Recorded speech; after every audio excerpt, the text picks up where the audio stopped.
Hi guys, and happy Monday. I have some stuff to talk about. I have some stuff to show you, and I haven't been here since what, Wednesday. But I also want to say a few things about grief and hey, I'm not okay. All right, and I am not okay. And I just want to say that I'm going to be taking a break from Record King because not one of those people asked me if I was okay or if I wanted to talk about it. They assumed that my space away from them was my healing process, and that when I came back I was okay. They were trying to make me laugh. They were just acting like normal. Yeah, I'm not ready for this, and I just need, I'm gonna take more time to myself because I can't, okay, I have, a bunch of friends that did know Skeety, and those are the ones that are helping me right now. Um, but I can't be among these people that don't even ask me if I'm doing okay. I'm not doing okay, okay? It's like I'm trying to get on, and we have to, but I am devastatingly sad. Devastatingly sad. You know, um,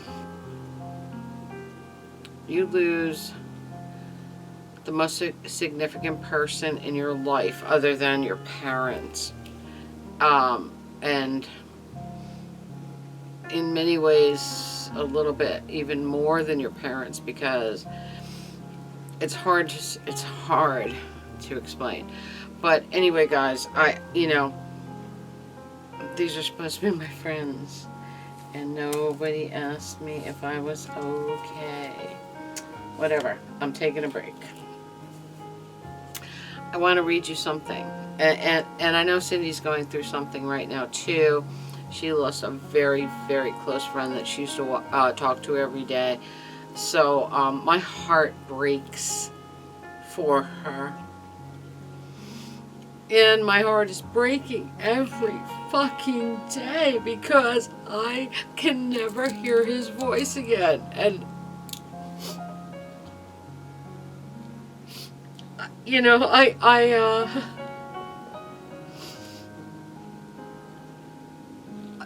I will go on and I will be okay, but there are going to be times when I am absolutely not okay. And he's only been gone for a month and a half. It's like I'm looking at his pictures. It's really, I'm not okay.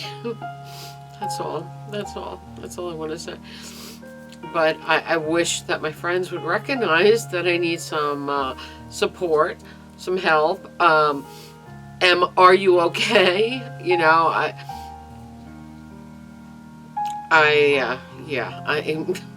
Whatever. Like I said, it's the me generation. Nobody gives a flying fuck about anybody but themselves. And so I'm better off dealing with this myself and Skeety, and my mom and my cousin and Susie. Like, the people that know what I'm actually going through. I want to read you something. And Cindy, this will be very beneficial to you. Also, I think it's called You Will Not Have My Hate. And this was written by a journalist whose wife was killed at the Bataclan during the Paris terror attacks. And this was so beautifully written. I read this in 1 hour. I could not put this down. And something he wrote in here was so intense, and it meant so much to me, and it will to you, Cindy, also. I thought that if the moon ever disappeared, the sea would retreat so no one would see it crying. I thought the winds would stop dancing, that the sun would not want to rise again. Nothing of the kind. The world continues to turn. And that's, oh my God, that struck me like so intensely. Because when other people don't realize what you're going through, yep, the world just goes on. It just goes on for them and everyone else. And, your loss is insignificant. And the only person it means anything to is yourself and the people that understand. And I'm telling you, it's just so, I'm sick of sitting there going on as normal. I try, but not one person asks me if I'm okay. I can't do it anymore. I will be taking a break. Maybe a long break, as long as I need. And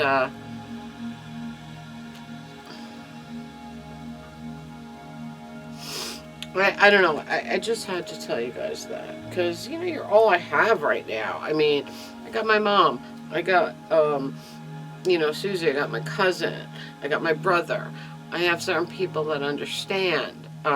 Skeety's sister, Skeety's brother. But when the people that are closest to me don't even think that I'm just okay now, like it's over, it's not.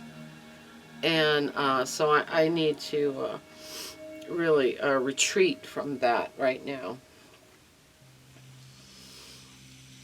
All right. All right, let's lighten the mood.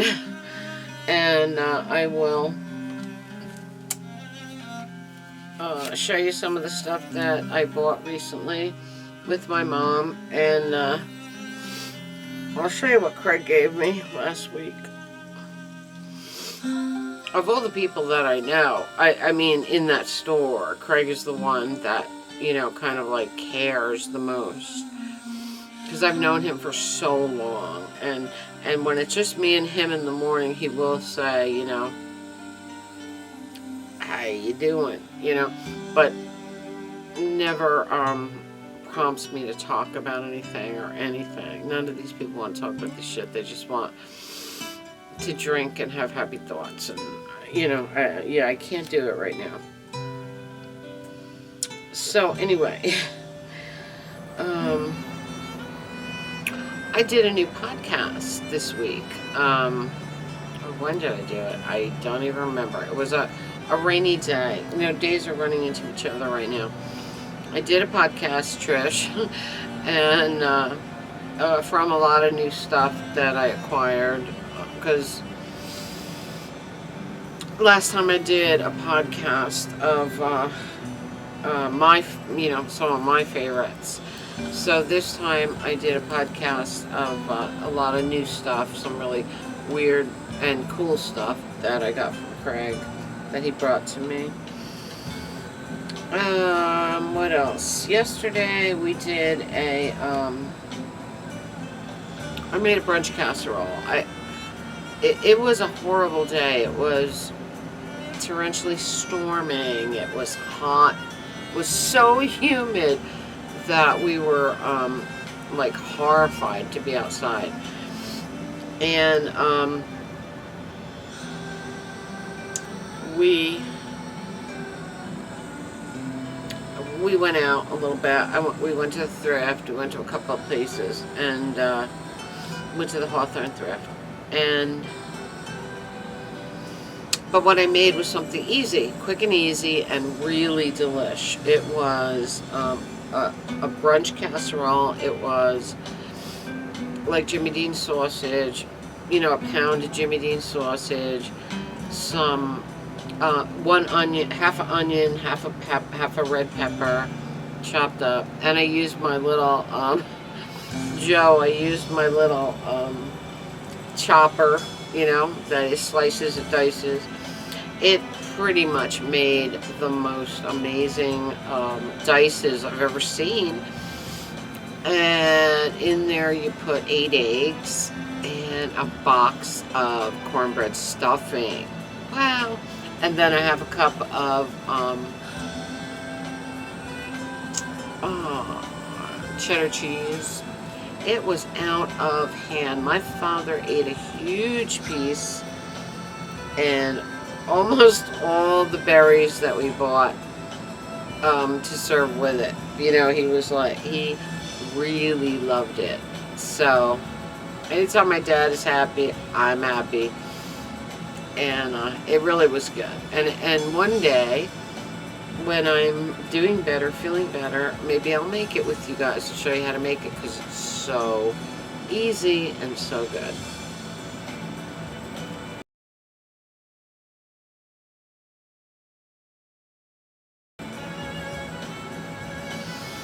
Alright, so this morning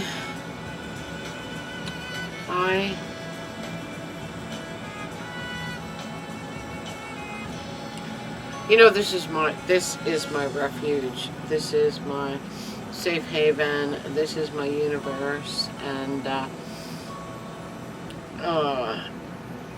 when I want to retreat from everything else, this is where I am. And you guys all know that. This morning I was in my yard, of course, on my deck. But today it went up to like 97, like actual temperature. It was really hot. And I mowed the side lawn because early this morning my neighbor mowed the front, and I like them to both match, So I mowed that today. And then I was sitting on the deck. I was having a peaceful meditative time, and a yellow jacket landed on me. And I freaked, and I knocked it off my arm where it landed, and then it landed on my hand, and I didn't know, and I started freaking out when I felt it creeping on my hand, and I started to go like this and stuff. It bit the hell out of me. It hurt so bad. I ran inside. I put toothpaste on it right away because I heard that's the way to take the sting out, or take the stinger out. So I put toothpaste on it. It hurt. Oh man, did it hurt. And I have a high tolerance for pain. I mean, look how many tattoos I have. I can sit there like a rock. But that thing freaking hurt. And so I put the toothpaste on it, and then I poured peroxide on that after. Then I went online and said, what do you do if you get bit by a yellow jacket? And it said baking soda and water to diffuse the venom. I was like, okay, I can do that. I did that.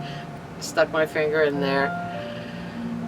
It still hurts like a bitch, but it doesn't look anywhere near as bad as when I was stung by the paper wasps. So I don't know. Maybe I did get the venom out right away, and I did diffuse the whole situation. It still hurts like hell, but it does not look horrible. It's not hugely swollen or red or anything like that. It just hurts. The other thing I killed today were several, what do you call them? Lanternfly nymphs, the red ones, right before they become big, ginormous, nasty things. They don't hurt people, they don't hurt anybody, they're just really creepy, and they can kill trees and crops and all kinds of stuff. So even on the sides of buses it said, if you see one, if you see this, kill it. So since last summer, we were, what do you call it? It was ingrained in us to kill them every time we saw them. So I've been trying to kill them, kill the lanternfly nymphs before they become these big monsters, and chase them around. They jump like, I wanted to do my front bush today. I wanted to cut that down today. All this yard work is so therapeutic for me, and I wanted to cut the bush because it's growing overgrown. But I looked in the bush today; it's loaded with lanternflies. So I'm not going to do the same scenario I had last year where I started to chop down and they started jumping at me. Yeah, no, I am not doing it. So I'll wait. I also have to weed the front garden. It's been too hot to do that. But you know how I love to be out there and just feel the sun on my back or my face. So when the humidity goes down, when it's not as hot, I will weed the front garden. That'll be therapeutic. Alright, so what have I done? I don't know. Alright, oh, my finger hurts. It's so stupid. Wow. Alright, so I think it was Saturday we had some rain, and I went to the local thrift. And I found some pretty cool things. I found this hanging vase that I thought was beautiful. It's hanging from like a jute thing. And I hung it right here.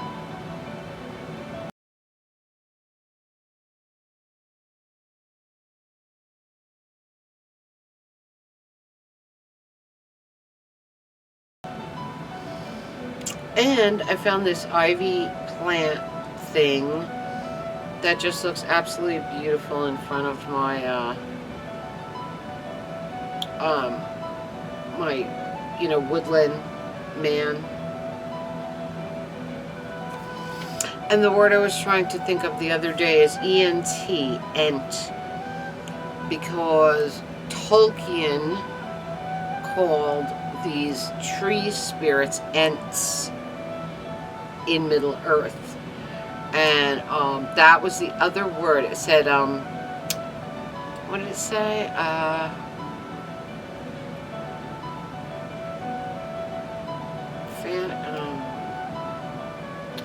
Shit, I can't remember now, but something about the tree,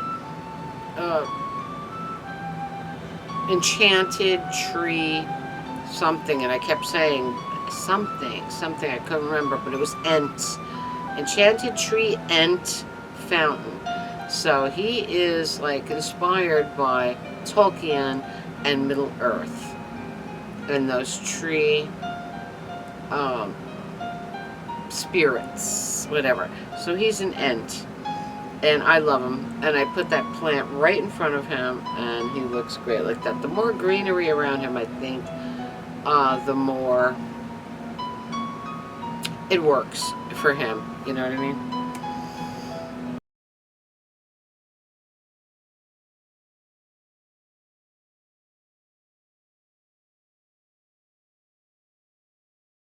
And then I found this, which is so fun. Oh, this is so cool. This is a vintage child's tray. Very, very cool.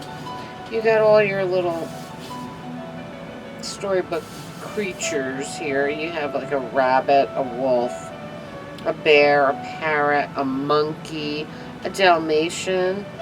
And then over here they're watching a show with a clown on TV. It looks a little bit like Bozo. It just reminded me of Bozo. I don't think it's Bozo because his hair is not sticking out, but it's still very vintage and very cool. And these little legs come down like this. So it's very, very cool, very vintage. I adore this. I was very happy about that. I got it for $2.99. Okay.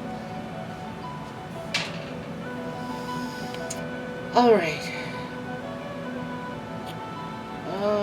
Let's talk about what I got from Craig the other day.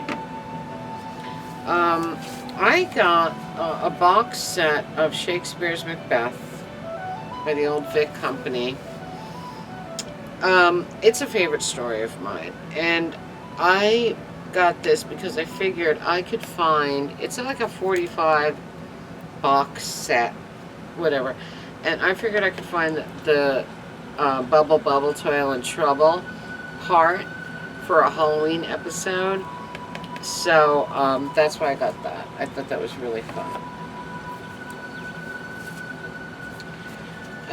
Jingle Bells by Ricky Nelson. Beautiful. But it's on red vinyl. Look at that. And the Christmas song, Chestnuts Roasting, Ricky Nelson. Very cool. He gave me It's a Super Spectacular Day from Mad Magazine.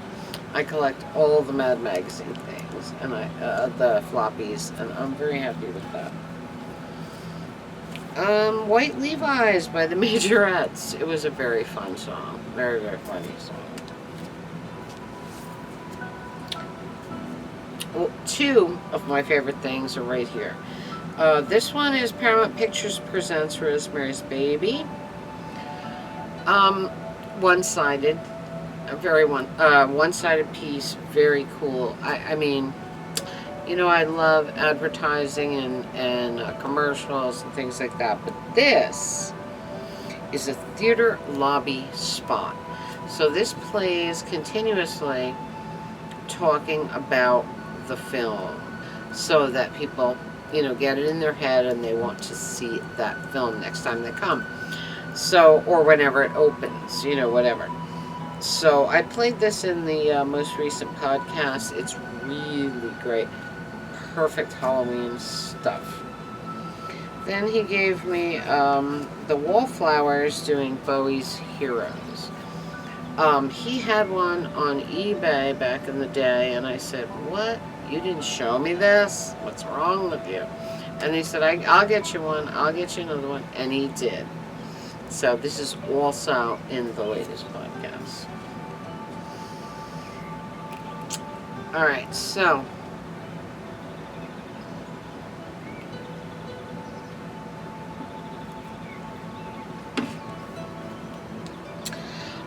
so before we did our brunch casserole yesterday, we went to the Hawthorne Thrift. And I found this little, you know, I love eagles. I love the black metal eagles that people put in the peak of their house. I have one on the trellis that Skeety made me.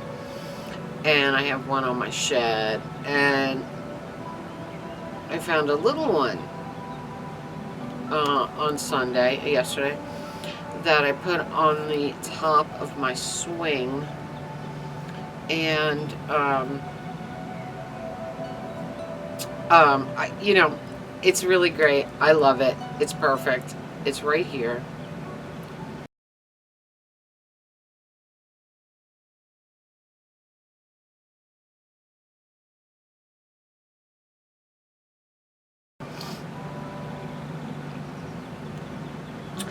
But I ran out of small black zip ties. I only had the big ones, and they wouldn't fit through the holes on the eagle. So I put it up with what I had, and then I'll go to Harbor Freight at some point and get smaller black ones to hang it so you don't see them. But I really love it there. It's really, really cool. What else did I buy? I don't know. Alright, I bought this little guy. I think he is Copley. He's a beautiful chalkware. I think he's made by Copley. Made in Japan. Just a beautiful little Asian boy with a little pot next to him. It's just so beautiful. And, you know, I thought maybe it would be fun with toothpicks in them or something. Like, I don't think I would put a plant in there, but I would probably put toothpicks in him. Isn't he beautiful? And then I got this little thing. It's a little salsa pot, you know, like a little inner glazed red clay salsa pot that you would see in a restaurant, because I have something like this from La Fortaleza. And at first, I bought it it cost me 80 cents. So at first I thought maybe I would burn incense in him, but now I think I will just use him as a salsa pot. Isn't he adorable? He's like a little cow with legs, with 4 feet, and a glazed inside. So I can put salsa in him, I think. He'd be cute. I got this. This is really beautiful. This is a big box called The Great Fairy Tales Treasure Chest. And it has beautiful vintage artwork on the front and back. It's made by Tormont. I think it's absolutely remarkable. Look at the artwork on the back too. I just love that vintage artwork. And there are all 8 books in here. And the only one of these I could find online that had all 8 books inside was going for $60. I got this for $2.99, and all 8 books are in here. So we have some beautiful fairy tales in books that are this big. This little chest just holds them all. It is just a beautiful thing. I'm really excited about that. I love things like this, you know. So that was my thrift stuff. That was my Record King stuff. That's what we cooked yesterday. Cindy, I hope that little clip from that book like touched you. I'm telling you, I read that book in an hour. I guess because I'm mourning. It's written by a journalist who lost his wife at the Bataclan, so he was mourning. I guess that's why the book resonated with me so much. But to read that, and it's a glorious book called You Will Not Have My Hate. And that little clip that I read, God, so meaningful, you know, so meaningful. When all the other bullshit, the little tiny stupid bullshit in people's lives that they pick at and make trouble over, to me, is so insignificant right now. I never in my life have let drama or stupidity enter my world, so I'm not about to do it now, especially when I'm going through this. So, and I'm sure a lot of you know, relate to what I'm saying. I try to live a peaceful existence, a calm existence, a loving existence. I believe very, very, very strongly in God and the afterlife. So I believe that people, that there is karma, and it will come back on people. And it's just what I believe. So anyway, guys, that's it for me. I hope you're having a magical, mystical, musical Monday. Comment, subscribe, spread the love. Tink merch below. Radio Tink podcast link below. Remember, I love you all so very, very much. And if you weren't there, I don't know what I would do. So I try to be here for you. And you give me a lot of strength and help. And I thank you for it. And I will see you all very, very soon.